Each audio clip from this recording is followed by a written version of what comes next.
নমস্কার বন্ধুরা, আমি অসাধারণ পদ রান্নার নিয়ে চলে এসেছি। সমস্ত সবজি আমি কেটে নেব। সবজি কেটে আমি ধুয়ে নিয়েছি। সবজির মধ্যে আছে বরবটি, কড়াই, কচু, বেগুন, মূলো, আলু আর আছে ঘুষো মাছ। এই তরকারি পদটি রান্নার জন্য আমি রান্না করে নেব।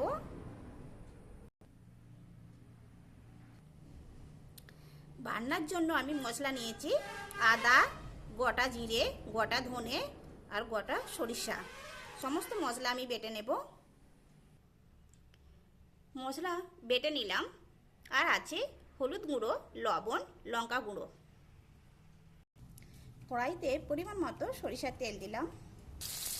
গরম তেলে আমি ঘুষো মাছ ভেজে নিচ্ছি। ঘুষো মাছ ভাজা হয়ে গেছে, পাত্রে তুলে রাখবো। সমস্ত সবজি আমি ভালো করে ভেজে নিচ্ছি।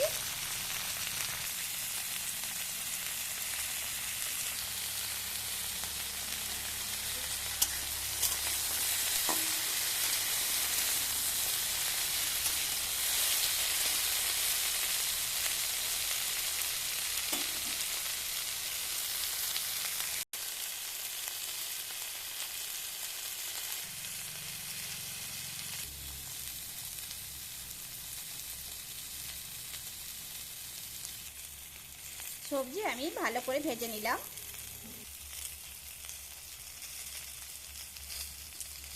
এরপর আমি মশলা দেব।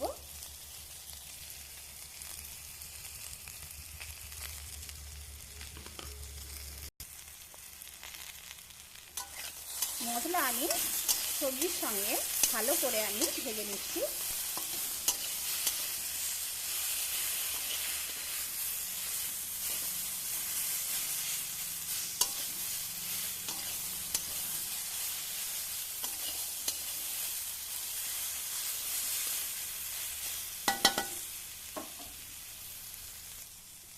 মশলা আমি ভেজে নিলাম।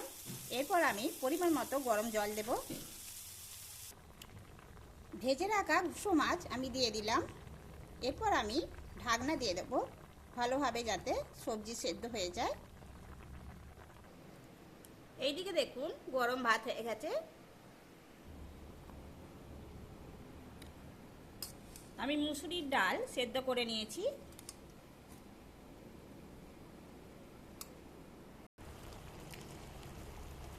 দেখুন বন্ধুরা, তরকারি হয়ে গেছে। একটি পাত্রে আমি নামিয়ে নেব।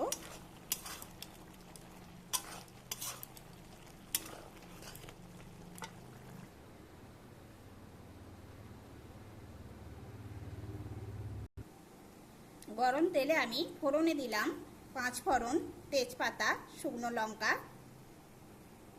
ফোড়ন হয়ে গেছে। এরপর দিলাম কুচি করে রাখা পেঁয়াজ। ভালো করে আমি লাল লাল করে পেঁয়াজ ভেজে নেব।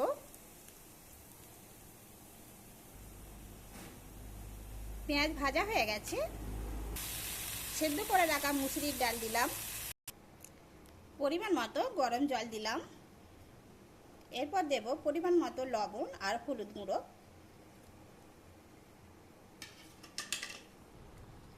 ডাল হয়ে গেছে। ঘন করে করেছি, একটি পাত্রে নামিয়ে নেব। আজ এই পর্যন্ত। নমস্কার বন্ধুরা।